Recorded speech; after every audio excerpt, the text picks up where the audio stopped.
Elena. I'm 38, oldest daughter, the responsible one. I do the books for our family's little construction and cleaning business. I'm the one who picks up the phone when a bank calls. I'm also a mom to Lily, 11, who still talks in her sleep and hates needles. That night, I was in a chair that leaned back just enough to hurt. ICU buzzed with machines. Lily's appendix had burst, and surgery went longer than it should have. She was pale, breathing steady, tiny whistling sound on each exhale. I had the scratchy hospital blanket and a paper cup of old coffee. My phone lit up with Dad. I almost didn't answer. I did. "Where are you?" he said. No hello. "At the hospital," I whispered. "Lily's in ICU, emergency surgery." He clicked his tongue. "Ethan's promotion party is tonight. You promised we'd go. Family shows up." "Dad, she just got out of surgery. She'll be fine. Family is more important." Something in me snapped, clean and quiet. I said, "No," and hung up. The nurse glanced at me. I stared at my blank screen like it had told me a secret I should have known all along. The truth is, I had been saying yes to my family since I was old enough to sign my name. Just a signature, Dad would say. It started with the first work truck when I was 22 and had the best credit. "You're good with numbers," my brother Ethan said, shoving a folder at me. "You can explain it if the bank asks." It snowballed. A pressure washer loan in my name because the business needed it immediately. A personal line of credit on my social for cash flow. 2 mortgages with me as co-borrower because the rates were better. My mom's minivan refinance. Ethan's second truck. My sister's cosmetology school tuition. Then another line and another. 14 co-signed loans. I stopped counting when the email reminders were a background noise. Every month, auto payments nibbled at my checking account like fish. I watched my balance dip before it ever got to breathe. If I complained, the script was ready. "It's all of us together," Dad said. "Family first." "Once the big contract hits, we'll clear things," Ethan said for 3 years running. "Don't be dramatic," Mom said. "You know your father gets upset when you push." Meanwhile, I cut coupons. Lily wanted braces. I said we'd wait. Her therapy got downgraded from weekly to when we can. I knew every due date and vendor name.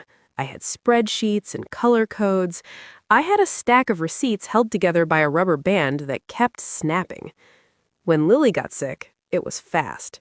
Stomach pain in the afternoon, me assuming it was school pizza. By 10 p.m., she was curled up and feverish. The ER doctor said appendix and then complication. I signed a consent form with trembling hands. I sat under that fluorescent light and thought about how many forms I signed every week for everybody else. When Dad called about the party, there was another group chat pinging. "Where is everyone?" A photo of Ethan's cake, iced with Assistant Regional Manager in blue. My mom sent a frowny face. "Elena, we're waiting for you to pray," she texted. I typed, "I'm at the hospital with Lily." Mom replied, "Tell her we're praying too. Come after the first hour at least." An hour. That word stuck in my throat. I remembered the last time I chose them over Lily. It was a Saturday morning, and I took Lily to her dance recital. Dad called from the dealership. "We need you to sign today or we lose the rate." I left Lily with another mom, signed the truck loan, and rushed back. I missed her group number. She was 8. She pretended not to care. I told myself I'd make it up to her. I never did. The family business, on paper, made me feel involved and in control. I registered the LLC.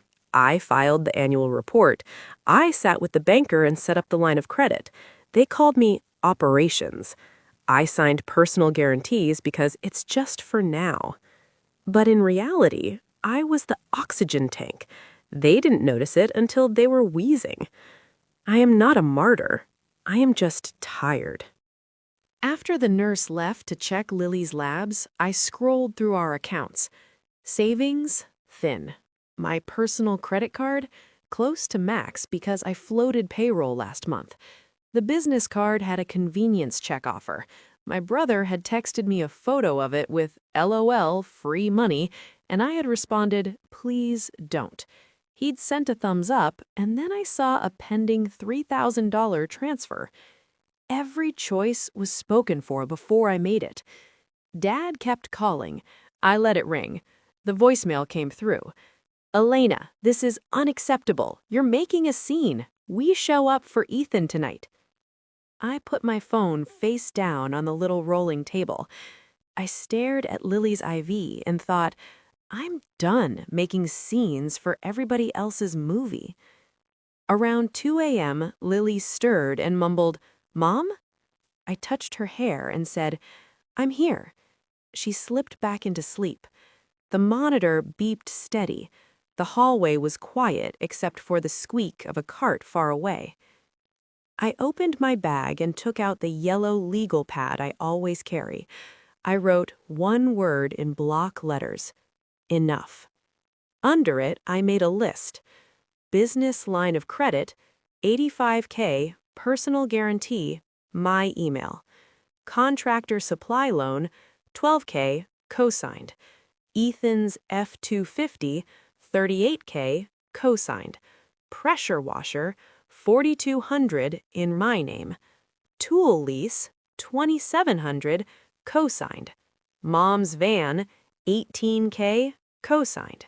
Sister's school, $9K, parent plus, me. Store card for materials, $6K, linked to my SSN. 2 mortgages, parents' house and lake cabin, I'm co-borrower. Business credit card, I'm primary, etc., etc., until the list was long and my pen pressed grooves into the page.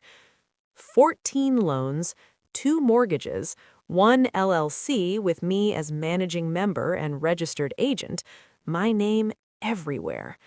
My pulse picked up. Not panic, clarity. I am my daughter's only parent who shows up like this. That's not an insult to her dad. He's decent, but distant. I am the one in this chair. I am the one whose name is on the IV bracelet as contact. If I don't put my own oxygen mask on, nobody will. I texted Tessa, my friend who works at a small law office. Are you awake? She replied, Insomnia says hi, what's wrong? I'm at the hospital with Lily. She's okay, but it was bad. And I'm done. I need to get out of the cosign mess and the business. Where do I start? She called me immediately. Tell me everything, she said. I whispered the list. I told her about Dad's call. I told her about the party. She was quiet for a beat.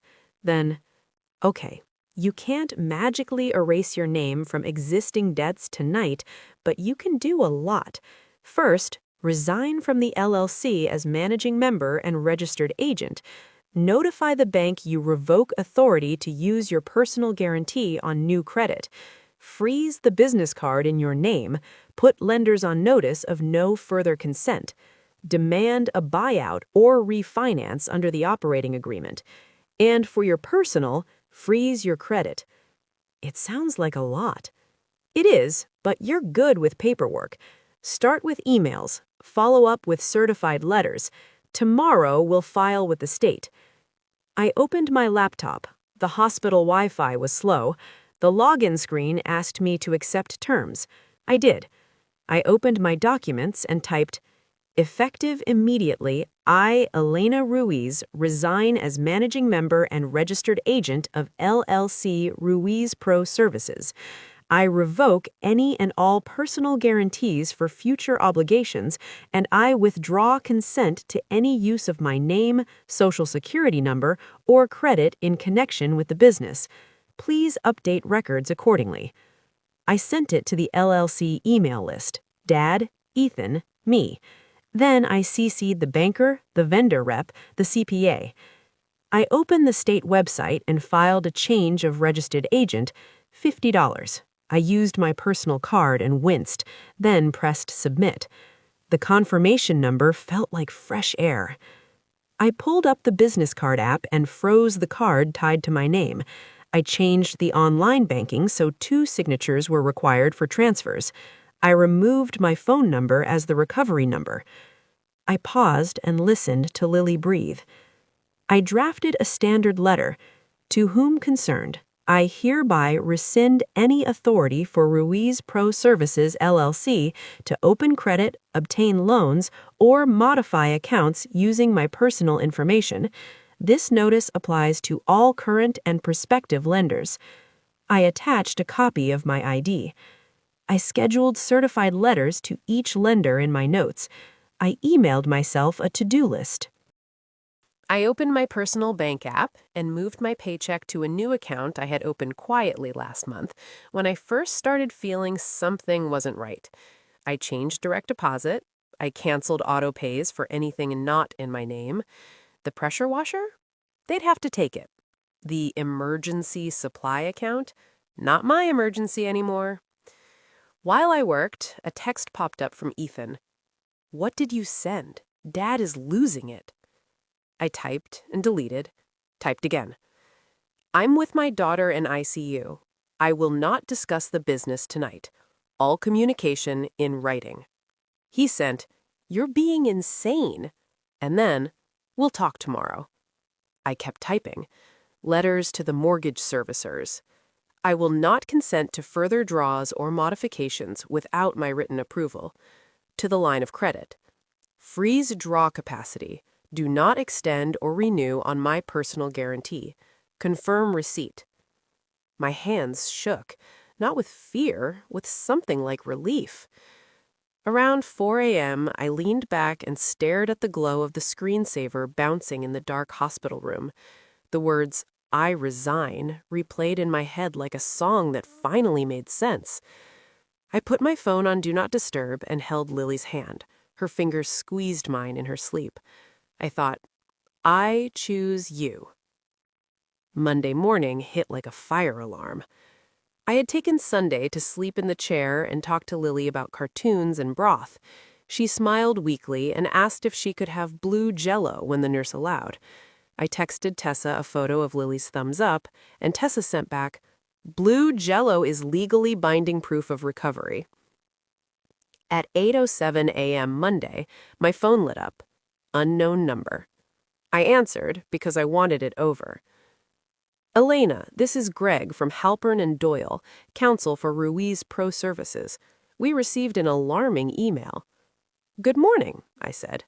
"Yes, all future communication in writing, but I can clarify briefly. You can't simply resign. There are processes. There are liabilities. I filed with the state. I have confirmation. I'm not erasing existing obligations. I am revoking my authority and personal guarantee on future ones, freezing cards in my name, and resigning my role. Per the operating agreement, Section 7, you have 60 days to execute a buyout of my membership interest, or I will file for judicial dissolution." Silence. Then paper shuffling. "We'll need to meet." "In writing," I repeated. "I'm in a hospital ICU with a child. I am not leaving to sit in a conference room to be scolded." A call from the bank came next. "We got your notice," the banker said, voice careful. "We've frozen the card ending in 7742 and set 2-signature authorization. We can't remove your name from the line without refinance." "I understand," I said.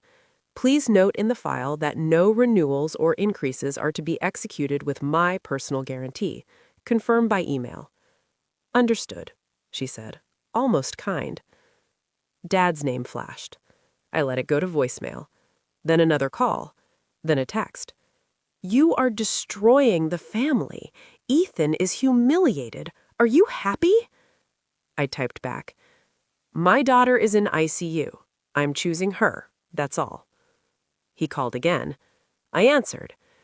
"You embarrassed me in front of everyone," he said, voice shaking. "I told you to leave my child's bedside, so I left a different bedside, the one you made me keep for years, bankers and bills and signatures. I'm done." "After all we've done for you." "I mean, what you've done for me," I said, and surprised myself with how calm it came out. I love you, but I won't set myself on fire to keep you warm." He hung up. By noon, Tessa forwarded me a letter from Halpern and Doyle asking for a meeting of members. I replied, "I will attend by phone Thursday between 1 and 1:30 p.m. Please send agenda and documents 24 hours prior." I ate a protein bar and held Lily's straw while she sipped water. The doctor said her labs looked better. "Another day in ICU, then step down," he said. I nodded and exhaled. In the afternoon, Mom texted. "Can we talk?" I told her yes, by text only. She wrote, "Your father is upset. Ethan says the bank froze the card. We have materials to buy." "I know," I wrote. "You will need to plan. That's what businesses do. I won't be your safety net anymore." "I don't understand why you're being so hard," she wrote. I looked at Lily. "Because I learned what family first actually means," I wrote. "It means my child first. It means me taking care of me so I can take care of her." No response, just the little typing bubble for a long time that never became words.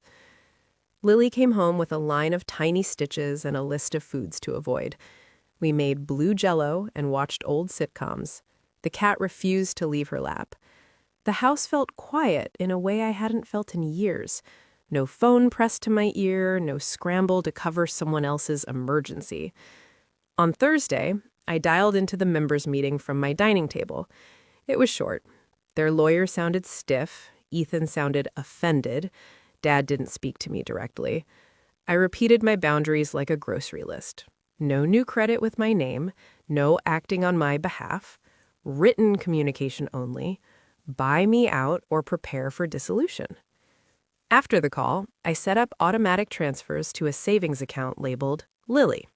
I booked her dentist for braces. I emailed her therapist to go back to weekly. I told Tessa I'd pay her for her help, and she said, "Buy me tacos and we're square."